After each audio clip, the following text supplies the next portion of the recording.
A identidade da serpente erguida no deserto. Capítulo 1.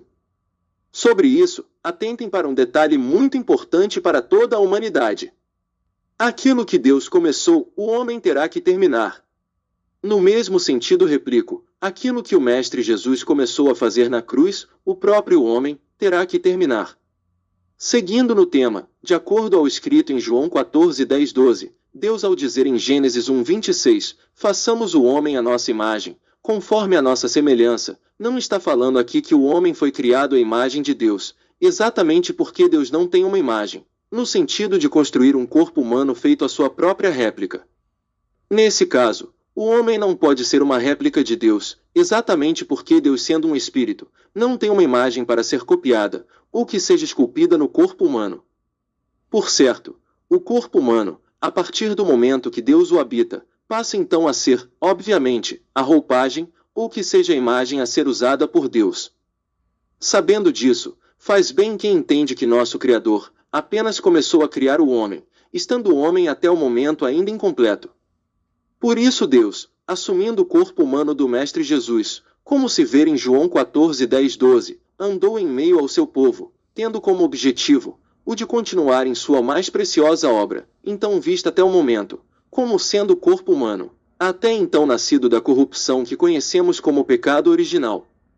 Sobre isso, não é difícil entender que o homem se completa com o corpo humano, então para ser uma imagem, ou que seja uma figura material de Deus.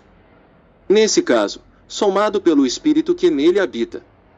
Com isso quero dizer o seguinte: o homem se completa com dois elementos que são a. Corpo humano criado do pó da terra. B. Espírito de Deus.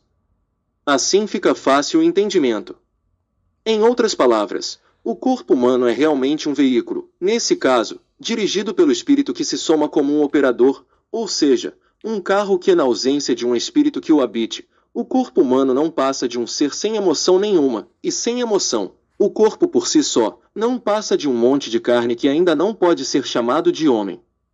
Sobre isso, somente a ciência pode explicar.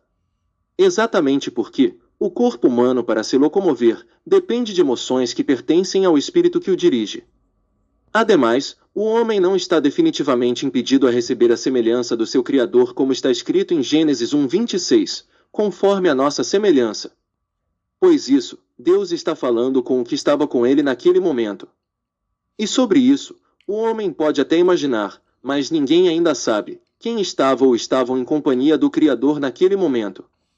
Mas o que o Senhor deixa muito claro aqui, e um tanto curioso, é que Deus e os seus companheiros, ao terminar parte da criação, viu-se sem uma aparência material, ou seja, sem uma forma física. Sobre isso, sendo Deus uma energia positiva, que seja um espírito do bem, obviamente invisível aos olhos do material, por não possuir um aspecto físico, precisava então de uma roupagem, ou que seja uma camuflagem, ou mais bem uma estrutura corporal, tendo como objetivo o de surpreender o material com sua presença física. Com mais detalhes no capítulo 2. Que Deus abençoe a todos. João Batista, São Paulo, Brasil, 5 de junho de 2024.